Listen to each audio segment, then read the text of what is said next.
자, 본문을 보겠습니다. 오늘 누가 마태복음 오늘 21장입니다. 마태복음 21장 오늘 종려주일에 대해서 좀 말씀을 듣겠습니다. 21장 우리 1절에서 11절까지입니다.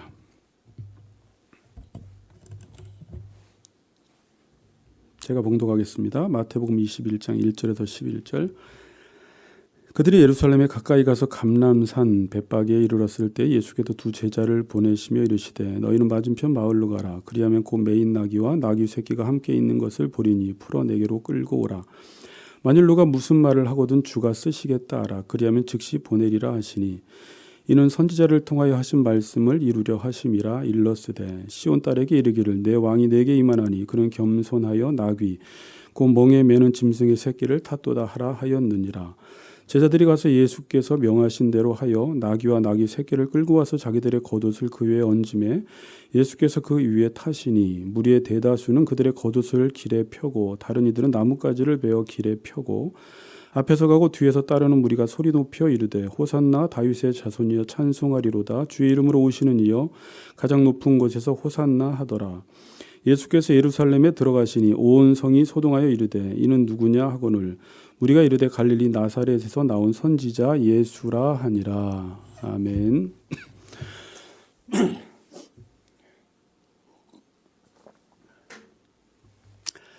네, 앞뒤로 인사합시다. 승리하십시오. 네, 승리하십시오. 네. 예수 믿으면 승리할 수밖에 없습니다. 너희들이 세상에서 환난을 당하나 담대하라. 내가 세상을 이겼다고 하신 예수 그리스도가 우리의 머리이시기 때문에 여러분들은 반드시 승리할 줄 믿습니다. 자, 오늘은 나귀를 타고 가시는 왕이라는 제목을 가지고 종려주일에 대해서 한번 생각해보는 시간을 갖겠습니다. 제가 성경을 이렇게 공부하고 특별히 이제 여러분들과 함께 에베소서 산상설교를 설교하면서 몇 가지 명제들을 제가 좀 만들었던 것을 여러분 기억하시나 모르겠는데 그래서 그 명제를 저에게도 적용하고 있고 많은 성도들에게도 권면하고 있는데 그 한 가지는 상황을 바꾸지 말고 상태를 바꿔라 라는 말을 제가 여러 번 아마 많은 사람들에게 했을 거예요. 저기 우리 위원장에도 인상을 쓰면서 끄떡끄떡 하는데 정말 많은 사람들에게 제가 이 이야기를 했던 것 같습니다. 여러분들이 살다 보면 어려운 시간들이 있어요. 문제를 겪는 시간들이 있고 그럼 때로는 그 상황을 피하고 싶어요. 도망가고 싶은 상황이 있는데 거기서 상황을 바꾸지 말고 내 상태를 바꾸라는 것입니다. 왜요? 그래야지 그곳에서 하나님의 뜻이 이루어지고 그 상태를 바꾸는 가운데 나의 신앙적인 성숙이 일어난다는 것입니다.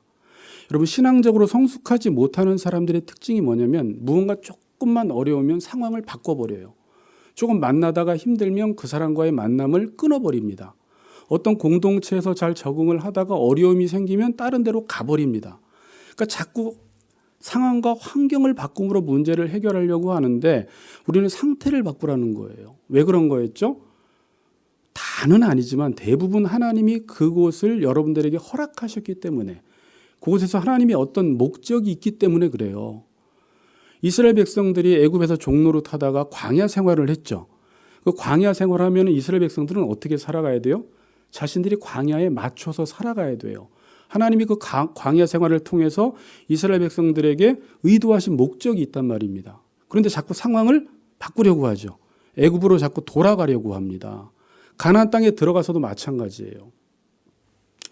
그러면 절대 여러분 신앙적인 성숙이 일어나지 않아요. 엄마로 오래 살다가 아빠로서 책임을 다하다가 교회에서 어떤 직분을 감당하다가 힘들다고 떠나버리면 나는 편하지만 그 안에서 내가 신앙적 성숙이 일어나지 않는다라는 것입니다. 제가 실은 이 명제가 에베소서를 설교하다가 놀랍게 깨달은 바예요. 에베소서는 1장부터 3장까지 창세 전에 있는 하나님의 뜻을 우리에게 알려주십니다. 창세전에 하나님의 뜻이 무엇인지를 우리에게 알려주시고 4장부터 6장까지는 그 창세전에 있는 하나님의 뜻을 이루기 위해서 우리가 어떻게 해야 하는지를 말씀하고 있어요. 특별히 개인적으로 공동체적으로 어떻게 살아가야 하는가를 말씀하고 있습니다. 병준 형제. 하나님의 뜻을 이루기 위해서는 이 땅에서 개인적으로 공동체적으로 어떻게 살아가야 할까. 그래서 개인적인 윤리를 우리에게 많이 주고 있고요. 공동체적으로는 특별히 부부간에 어떻게 살아야 할지 사랑하고 복종해라.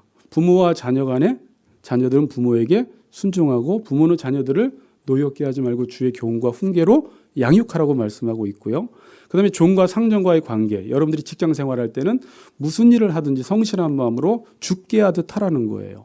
하나님께서 우리의 삶 속에 그런 관계와 룰을 주셨는데 우리가 그 관계를 맺고 살아야지만이 그 안에서 내가 변화된다라는 거예요. 방금도 우리 김주영 집사가 기도했지만 거룩하고 흠이 없는 사람이 그 안에서 만들어지기 시작하는 것입니다.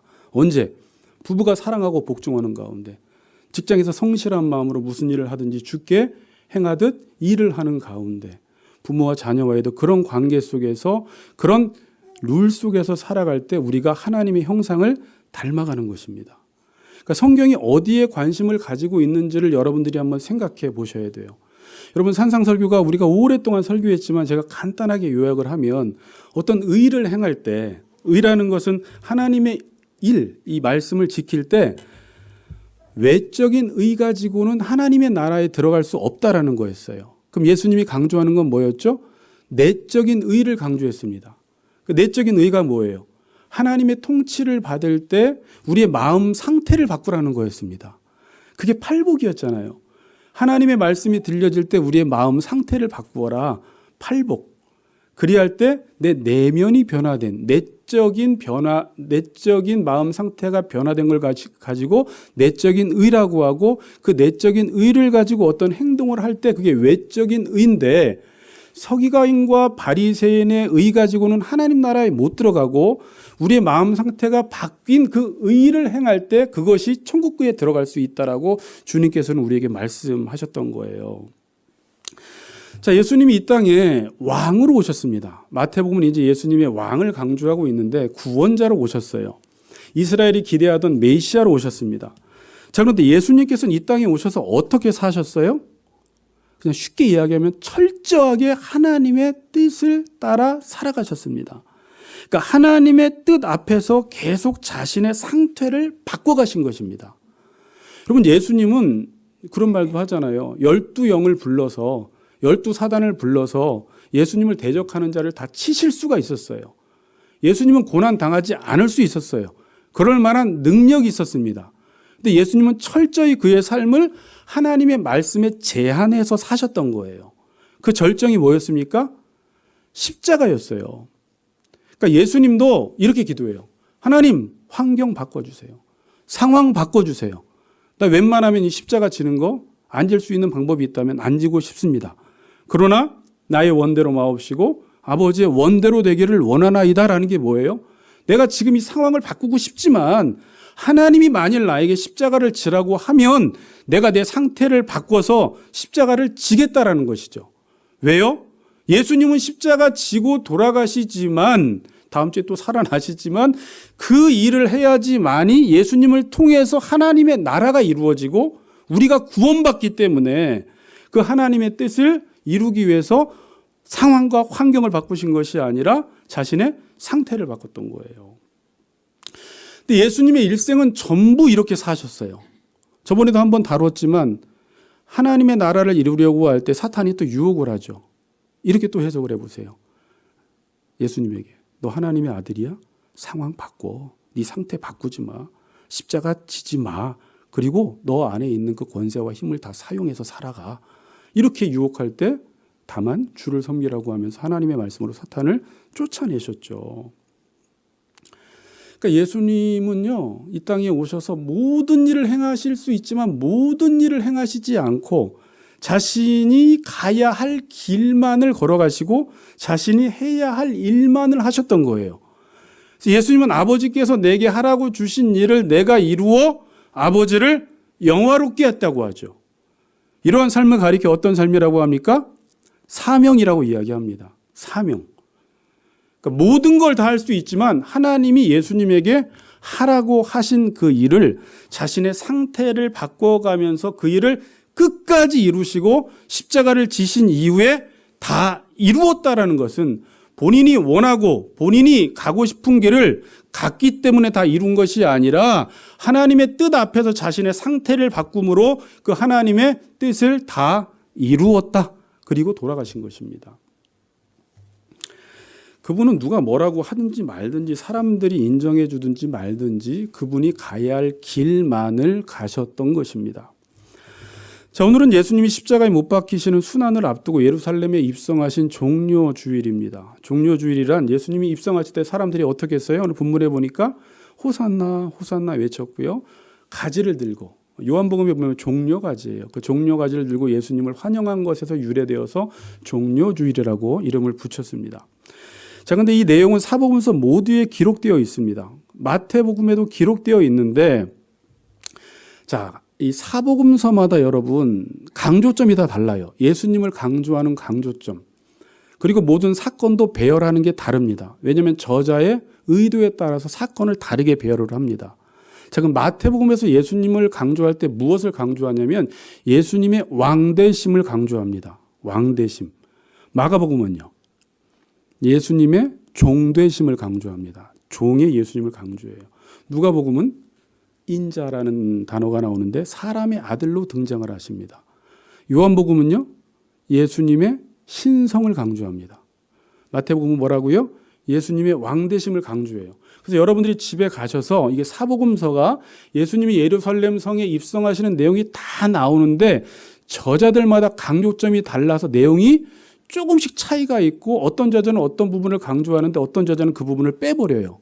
근데 특별히 지금 마태복음은 예수님은 왕이시다라는 것을 강조하면서 예수님께서 예루살렘에 입성하시는 내용에 초점을 두고 지금 기록을 하고 있습니다.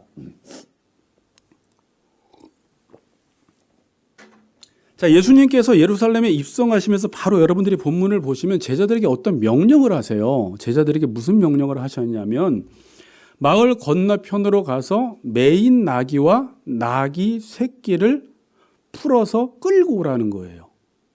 예수님께서. 누가? 왕이신 분이 뭐 타고 가겠다라는 거예요? 나귀를 타고 가시겠다고. 그 나귀를 사오는 것도 아니고 그 주인에게 부탁을 해서 가져오는 것도 아니고 그냥 가서 그 나귀를 풀어서 가져오라고 제자들에게 명령을 합니다. 이게 되게 안 어울리는 장면이에요. 여러분, 왕이시면 뭘 타고 가야 돼요? 일반적으로. 그래, 말을 타고 가든지 뭐 흑마나 백마나 마차나 또 뒤에 병거들을 거느리고 화려하게 힘과 권세와 자기의 위용을 뽐내면서 일반적으로 행차를 하고 퍼레이드를 하는 게 왕이 행차할 때 우리가 일반적으로 하는 건 아닙니까? 예수님은 지금 왕으로서 지금 예루살렘 성에 입성하시는데 뭘 타고 가신다고요? 나귀를 타고 지금 입성을 하시는 것입니다. 그러면서 스가랴서 9장 9절 10절을 인용을 하는데 이게 오늘 본문의 핵심이기 때문에 이걸 뒤로 조금 밀어놓고 한 가지 생각해 볼 것은 우리가 언뜻 보면은 어떻게 예수님이라고 아무리 예수님이라고 해도 마을 건너편에 주인도 있는 나귀를 그냥 가서 가져오라고 할까? 잘못 읽으면 갑질하는 것 같아요. 좀 막무가내로 보여요. 예수님이. 좀 무례하게 보이기도 합니다. 그렇게 안 보입니까? 그냥 풀어서 끌고 오라고 하고 누가 뭐라고 하면 주가 쓰시겠다 하라. 조폭 두목 같습니다. 그럼 무서워서 뭐 풀어주나요? 지금 예수님께서 이런 말씀을 하고 계세요. 왜 이렇게 하시는 걸까요? 여러분, 여기서 주가 쓰시겠다 하라 해서 주가 큐리오스예요. 그 주라는 말이 뭐예요? 이 세상의 주인이 예수님이라는 말이에요. 만왕의 주재권을 갖고 계시는 분이 예수님이라는 분입니다. 그분이 주인이시기 때문에 그분은 이 세상에 있는 모든 것에 대한 소유권을 가지고 계시고 이 세상에 있는 모든 것에 대한 사용권도 가지고 계시다라는 것을 이 본문을 통해서 오늘 우리에게 보여주고 있어요. 그러니까 예수님이 필요하면 여러분 만군의 하나님이라고 다 들어봤죠. 하나님은 하나님의 뜻을 이루기 위해서 이 땅에 있는 모든 피조물들을 군대로 사용하시는 분이 하나님이세요. 그분의 뜻을 이루기 위해서 모든 피조물을 다 사용하세요. 왜? 그분 거기 때문에. 그래서 오늘 본문에서 강조되는 게 뭐냐면 묶다 풀다예요. 묶여있는 나귀를 풀어서 주님께서 사용하시겠다라는 것입니다. 실은 여러분들도요. 누구의 것이에요? 말로는 이제 하나님의 것 그러면서 아닌데 내 건데 그러지만 진짜 저나 여러분이 다 하나님의 것이에요. 그러면 하나님이 여러분들을 하나님의 뜻을 위해서 마음껏 사용하실 수 있습니다. 그런데 여러분들은 지금 구원받기 전에 무언가에 강력하게 묶여 살아가요. 예수님이 이 땅에 오신 목적이 뭐라고 했어요? 누가복음 4장 18절에 묶인 자, 포로된 자를 자유케 하러 오셨다고 했죠. 그 말은 모든 사람들은 구원받기 이전에 다 묶여 있어요. 세상 사람들 보세요. 돈에 묶여 있고, 성공에 묶여 있고, 뭐에 묶여 있고, 일에 묶여 있고, 묶여 있지 않은 사람이 아무도 없습니다. 그런 상태로는 주께 쓰임 받을 수가 없기 때문에 예수님께서는 그런 사람들을 쓰시기 위해서 첫 번째 하는 일이 뭐냐면 구원을 베풀어 주세요. 그래서 우리를 자유케 하신 이후에 우리를 어떻게 풀어주신 이후에 주님이 마음껏 우리를 사용하시는 것입니다. 그때 인생이 가장 행복해요. 그러니까 인생은 주님께 쓰임받을 때가 가장 행복해요. 제가 이렇게 나귀라는 단어를 검색하다가 이런 찬양이 하나 있더라고요. 보건 집사님. 이 찬양도 저도 모르고 처음 봤는데 조준모라는 분이 행복한 나귀라는 찬양을 불러요. 집에 가서 한번 들어보세요. 가사가 이렇습니다. 이 가사가 제가 왜 불러드리냐면 이 본문을 배경으로 해서 작사, 작곡을 한 것입니다. 주님, 저는 그 행복한 나귀가 되고 싶어요. 묶여있는 저를 풀어주세요. 세상의 욕심에 죄에 나 자신에 묶여있는 저를 풀어주세요. 그리고 주님을 섬기게 하세요. 주님을 등에 업고 살게 하세요. 그러면 세상은 나를 보지 않고 내 등에 업힌 주님을 보게 되겠죠. 주님, 저는 그 행복한 나귀가 되고 싶어요. 여러분 어떻게 행복한 나귀가 되고 싶습니까? 그러니까 주님 묶여있는 데서 우리를 풀어달라고 이야기합니다. 그리고 이렇게 고백을 해요. 주님을 섬기게 하세요. 주님을 등에 업고 살게 하세요. 그러면 세상은 나를 보지 않고 내 등에 업힌 주님을 보게 되겠죠. 라고 말을 해요. 자, 여러분 제가 참 하나님 믿지 않았을 때는 참 엉망으로 살았지만 하나님을 믿고 목회자가 되고 나서 너무 행복했던 게 누군가 저에게 행복 점수를 몇 점 당신에게 줄 거냐고 물으면 저는 95점을 줬거든요. 왜 행복했냐면 주님이 저를 쓰시기 때문에 사람들이 저만 보면 주목할 것도 없었고 아무것도 내세울 것이 없었는데 주님의 말씀대로 살아갈 때 가끔 여러분들도 주목을 당합니다.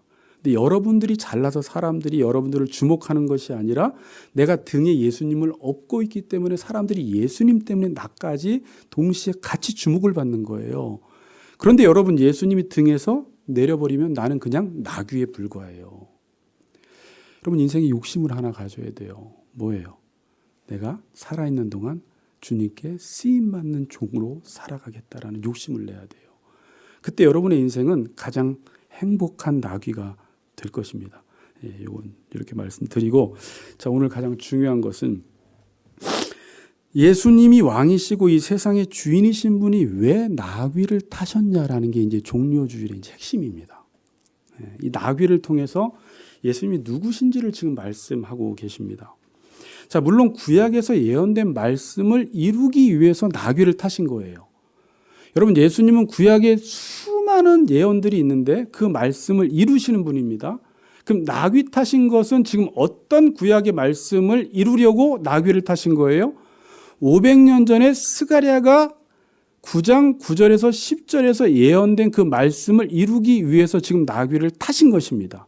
그러니까 예수님은 모든 행위들이 다 하나님의 뜻만을 이루기 위해서 사셨던 거예요. 그 스가랴서 9장 9절 10절이 이렇습니다. 시온에 따라 크게 외칠지어다 예루살렘에 따라 즐거이 부를지어다 보라 내 왕이 내게 임하시나니 그는 공의로우시며 구원을 베푸시며 계속 겸손이라는 단어가 나오는데 겸손하셔서 나귀를 타시나니 나귀의 작은 것 곧 나귀 새끼니라 내가 에브라임의 병거와 예루살렘의 말을 끊겠고 전쟁하는 활도 끊으리니 그가 이방 사람에게 화평을 전할 것이요 그의 통치는 바다에서 바다까지 이르고 유브라데 강의 땅끝까지 이르리라. 자, 하나님의 뜻을 이루기 위해서 나귀를 타셨는데 제가 지금 묻고 싶은 건 왜 나귀를 타셨냐라는 것입니다. 그것도 나귀 새끼를 타셨대요.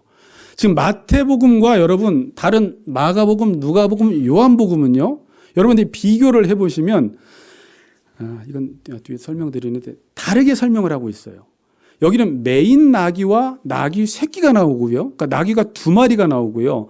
다른 세 복음서에서는 그냥 나귀 새끼만 나옵니다. 그럼 메인 나귀와 나귀 새끼를 지금 언급하고 있는 것은 이 마태가 지금 무엇인가 우리에게 메시지를 주기 위해서 메인 나귀와 나귀 새끼를 동시에 언급하고 있는 것입니다. 그래서 어떤 학자들이나 많은 사람들이 이게 두 마리냐 한 마리냐 이거에 대한 논쟁이 많아요. 도대체 나귀 새끼를 끌고 온 것이냐 아니면 메인 나귀 어른 나귀를 끌고 온 것이냐 아니면 예수님이 두 마리를 탔냐 한 마리를 탔냐라는 많은 의견이 분분합니다. 근데 어쨌든 마태복음만 이것을 강조하고 있습니다. 자, 그럼 이 스가랴서 지금 9장은 어떤 배경 속에서 주어졌냐면 여러분들이 스가랴서 9장이 궁금하면 딱 펴보시면요.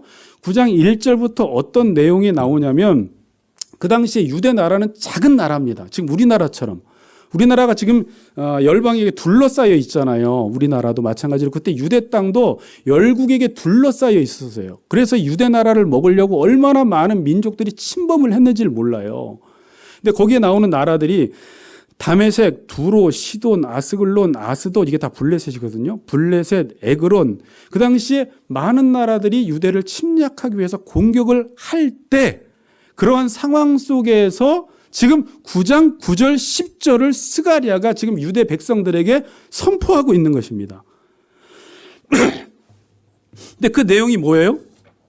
아까 시온에 따라 크게 기뻐할지어다 예루살렘에 따라 즐거이 부를지어다 그래요.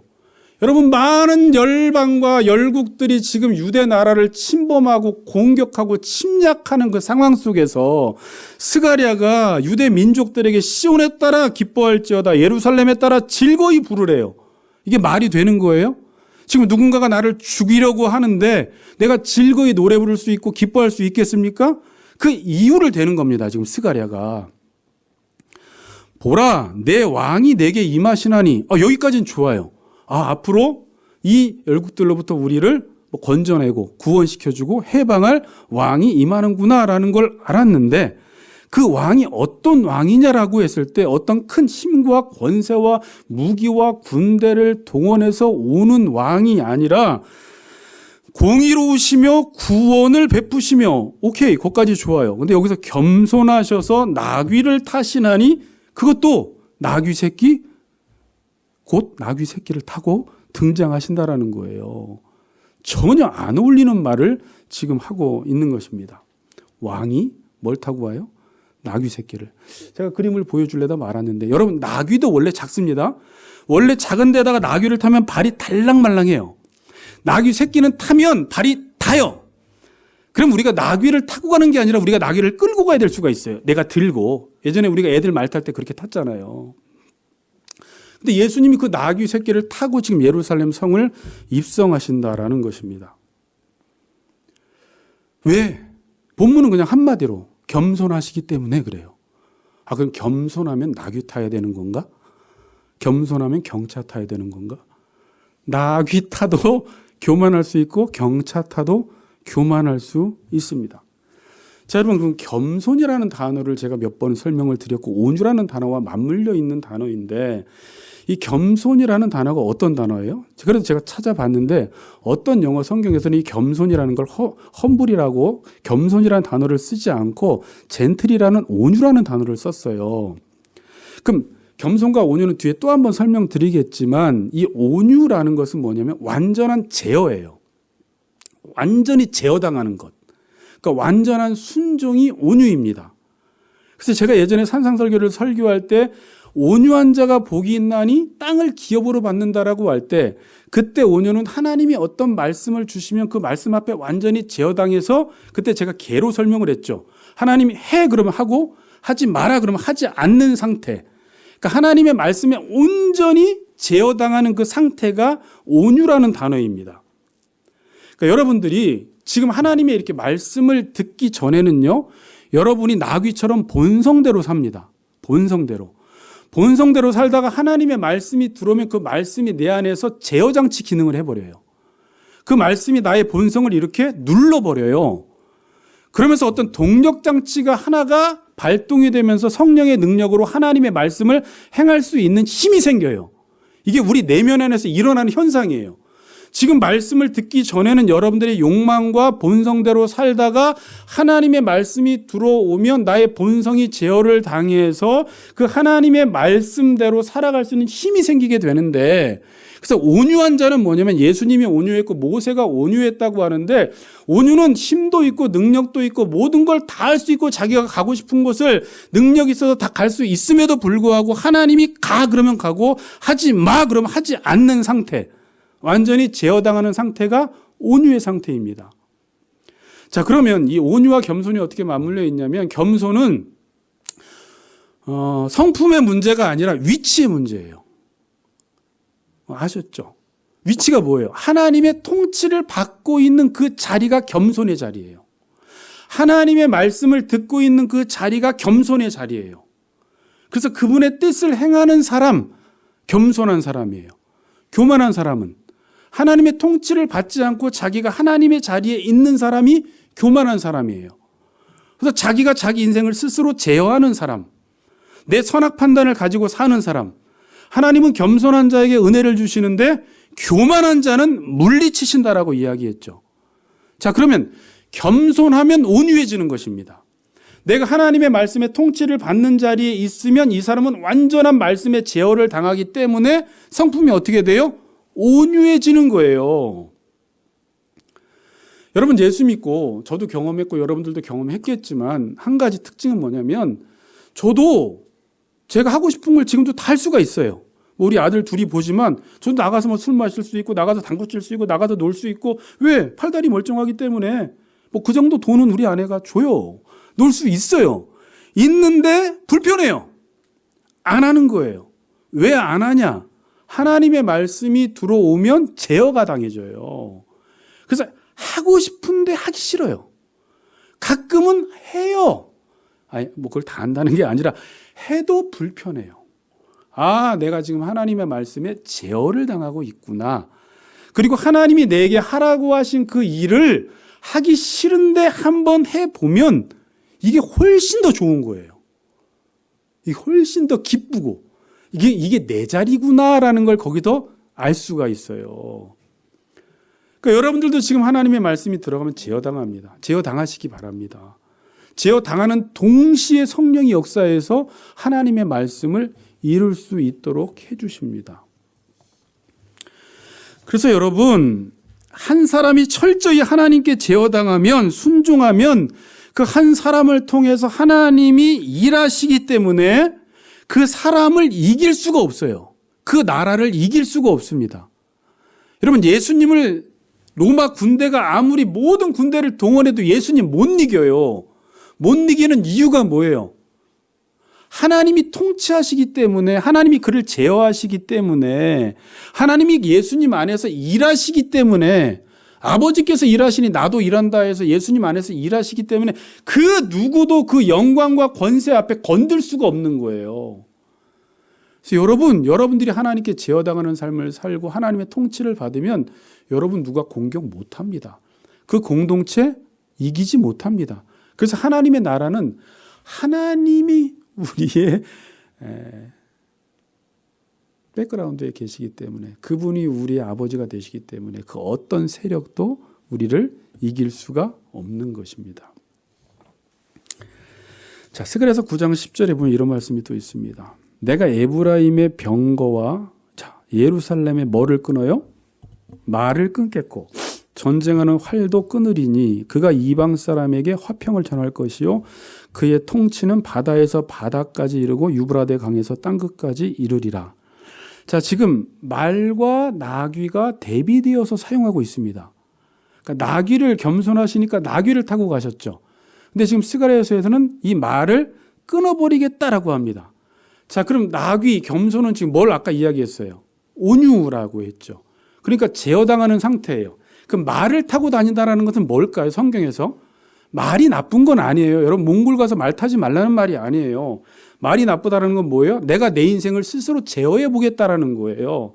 내가 말을 타고 활개를 치며 종횡무진하며 내가 원하는 삶을 살아보겠다라는 거예요. 그게 말을 탄다라는 의미예요.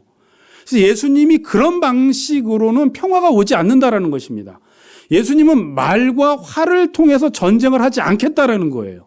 그래서 말을 끊어버리시겠다라는 것입니다. 그래서 여러분 신명기 17장에 보면 이스라엘의 왕이 될 때 하나님께서 세 가지를 금하셨죠. 그 세 가지가 뭐예요? 왕이 되면 은금을 많이 두지 말고, 여자를 많이 두지 말고, 뭘 많이 두지 말아라. 마지막 말을 많이 두지 말아라 그래요. 왜? 말을 많이 둔다라는 건 뭐예요? 율법책을 끼고 하나님의 통치를 받아서 나라를 다스리는 것이 아니라 자기의 힘과 권세로 나라를 다스리는 것이기 때문에 말을 많이 두지 말라라고 말씀하고 있는 것입니다. 그러니까 이 말을 끊어버리겠다라는 것이죠. 그리고 그가 이방 사람에게 화평을 전한다고 말합니다. 여러분, 말 타는 삶을 통해서는 화평이 오지 않아요. 말 타는 삶을 통해서는. 지금 이 세상은 다 말을 타고 다닙니다. 이 세상 사람들이 다 말 타고 다녀요. 경주마들을 타고 다녀요. 경주마들을 타고 다니면서 경쟁하고 있어요. 거기에는 경쟁과 보복과 피해 보복만 있어요. 그러니까 이 안에서는 화평이라는 게 없어요. 세상에는. 경쟁만 있기 때문에, 전쟁만 있기 때문에. 네. 오셔도 뒤에 조용히 앉아 계세요. 네, 우리 아이들 한쪽에. 오래간만에 위에서 보네. 근데 예수님은 철저히 하나님에게 제어당하는 삶을 사시니까, 하나님의 뜻을 이루시니까 예수님을 통해서 공의와 정의가 흘러넘치고 화평이 임하는 것입니다. 아멘. 7절부터 보세요. 본문 7절 보면은, 자, 간단하게 설명드릴게요. 예수님이 예루살렘에 입성하실 때 사람들이 환호를 하죠. 뭐라고 환호합니까? 호산나, 호산나라고 환호해요. 이 두 단어가 합성된 단어인데 호시야 나라는 단어예요. 호시야 어떤 단어 같아요? 호세야, 그렇죠. 여호수아, 예수 다 같은 단어예요. 구원자라는 단어예요. 나는 지금 우리를 구원하소서. 호산나, 호산나, 지금 우리를 구원해달라는 것입니다. 그러면서 그들이 뭘 깔아요? 밑에다가 종려가지를 깔고 나뭇가지를 깔고 옷을 깔죠. 지금 왕이 행차하실 때 그 밑에 옷을 깐다라는 것은 뭐예요? 어떤 의미예요? 그분을 왕으로 인정한다라는 거예요.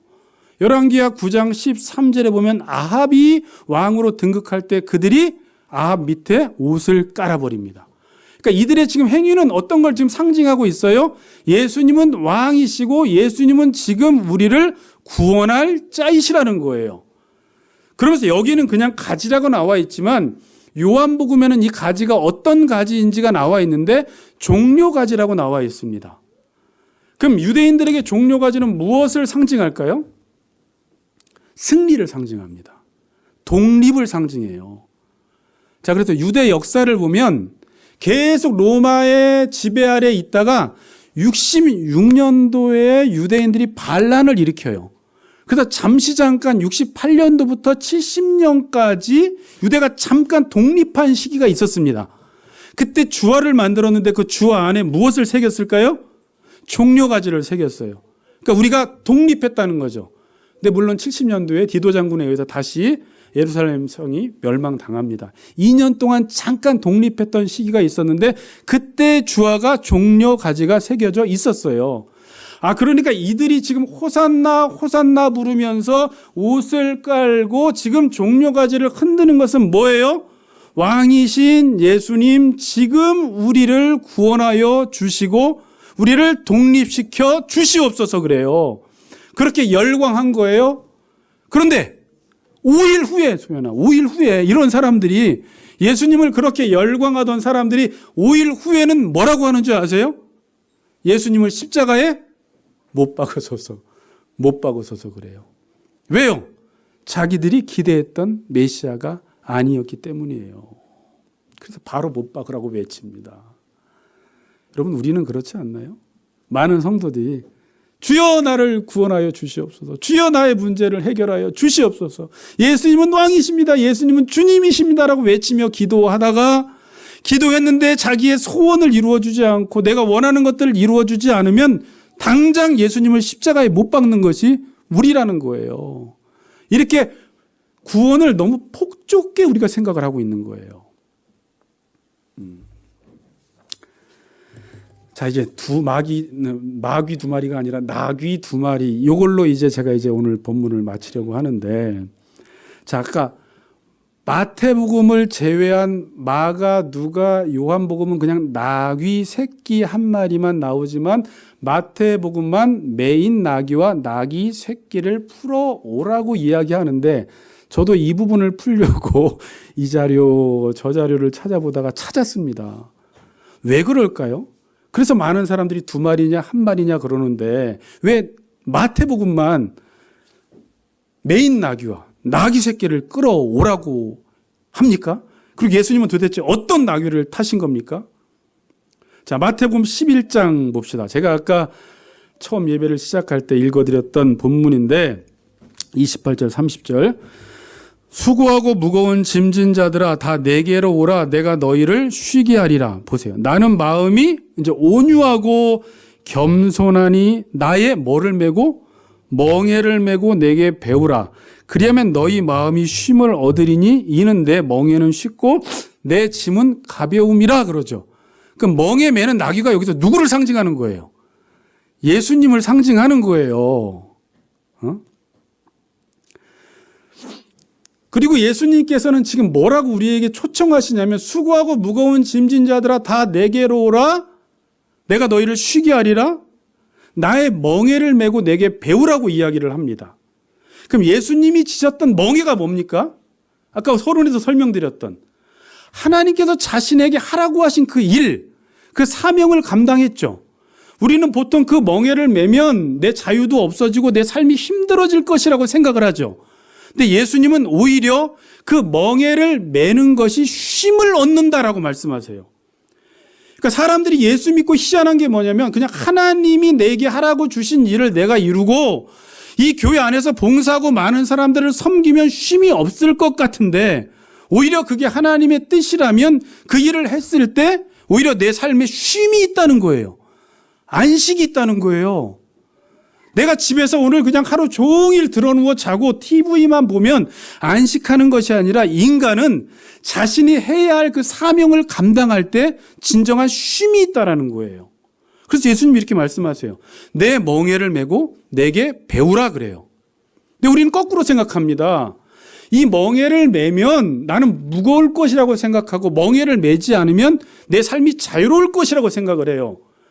그래서 여러분, 자, 여기 계신 분들도 경험이 있겠지만 하나님의 말씀에 멍에를 메지 않으면 여러분은 자유로울 것이라고 생각하지만 또 어떤 것에 매여버립니다. 아까 나귀처럼. 다른 것에 매여버려요.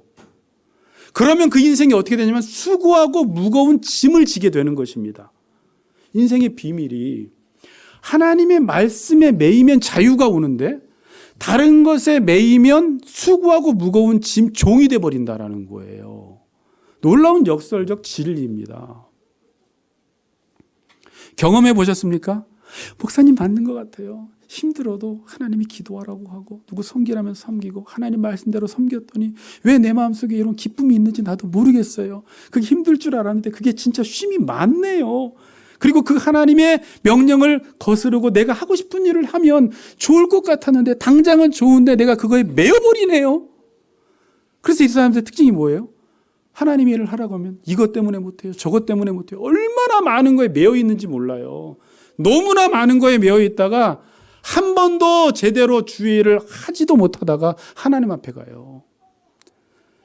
제가 예전에 기도원에서 변화받고 이 찬양 부르면서 많이 울었는데 옛날 찬양이죠. 세상 북이 아니란과 그 2절 찬양 아세요? 세상 일에 얽매여서 세상 일만 하다가 주님 나를 부르시면 무엇라 말할까? 여러분 세상에 매이기 싫으면 주님께 매여버리시면 됩니다. 그래서 마태복음은 지금 이 논리를 가지고 계속 설명하고 있는 거예요. 예수님이 멍에 매는 나귀인데 이 새끼 나귀가 이 메인 나귀에게 배우는 거예요. 예수님을 등에 업기 위해서는 자신의 본성을 죽여야 돼요, 여러분. 우리의 본성을 죽이고 완전히 말씀 앞에 제어당하는 온유한 삶을 살아갈 때 예수님을 나의 등에 업고 우리가 살아갈 수가 있는 것입니다.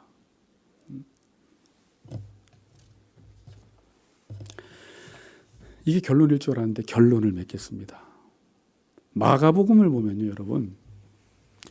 본문 띄워주세요, 현규 집사님. 예수님이 예루살렘에 입성하실 때 그 모습을 인상 깊게 묘사를 하고 있습니다. 자, 읽어보시고 이제 마칠게요. 마가복음 10장 32절. 예루살렘으로 올라가는 길에 예수께서 그들 앞에 서서 가시는데 그들이 놀라고 따르는 자들은 두려워하더라. 이에 다시 12제자를 데리시고 자기가 당할 일을 말씀하여 이르되. 자, 이 말이에요. 이게 마가만 그걸 기록하고 있어요. 예수님이 지금 예루살렘 성에 입성하시는데 그 예수님의 뒷모습을 보고 제자들과 무리들이 놀라버리는 거예요. 그리고 두려워하는 거예요. 왜 그랬을까요? 예수님이 뒷머리가 대머리라 그랬을까요? 뒤태가 어떻길래 놀라고 두려워하는 걸까요? 왜 그럴까요? 지금 예수님이 어떤 길을 걸어가세요? 십자가의 길을 걸어가시는 거예요. 사자굴로 들어가시는 거예요. 일반 양들도 끌려가는데 예수님은 그 십자가의 길을, 사명의 길을 자원해서 침묵하며 자발적으로 그 길을 걸어가시는데 그 모습을 보고 그 뒤에 바로 뒷구절이 채찍을 당하며 이방인들한테 넘겨지고 죽을 것을 아시면서도 그 길을 묵묵하게 가시는 그 모습을 제자와 무리가 보면서 놀랍고 두려워하더라는 단어를 찾아봤더니 존경스럽고 경외하다라는 거예요. 여러분, 누가 존경스럽습니까? 그 길을 걸어가면 뻔히 힘든 거 다 알아. 죽을 거 다 알아. 그런데도 그 길을 묵묵하게 침묵하며 걸어가시는데 그 위엄과 그 무게감은 이루 말할 수가 없는 거예요. 그것 때문에 놀라는 거예요. 그래서 여러분 보통 그런 말 하잖아요. 한 직종에, 그러니까 자기 배만 채우는 직업 말고, 물론 뭐 직업은 다 소중하지만 특별히 남들을 위해 봉사하는 직종에 10년, 20년, 30년, 40년 섬긴 분들을 보면 우리가 참 대단하다 그러잖아요. 어떻게 저렇게 한 가지를 오랫동안 끝까지 충성하며 살아갈 수 있을까 그러잖아요. 그런 사람들이 참 위대해 보이잖아요. 저는 어머니들도 위대해 보여요. 소연자매 20년 동안 아이를 키운다라는 거, 그 한 가지 일, 사람들이 보기에는 볼품없어 보이지만 그 자리를 지키며 그 일을 한다라는 것 대단한 거예요. 그 사람들의 인생의 무게 함부로 평가할 수가 없다라는 것입니다. 그 모습을 바라보면서 제자들이 놀라고 경외하고 두려워하는 것입니다. 결론을 맺을게요. 하나님의 역사는 이런 사람을 통해서 이루어지는 거예요. 아멘.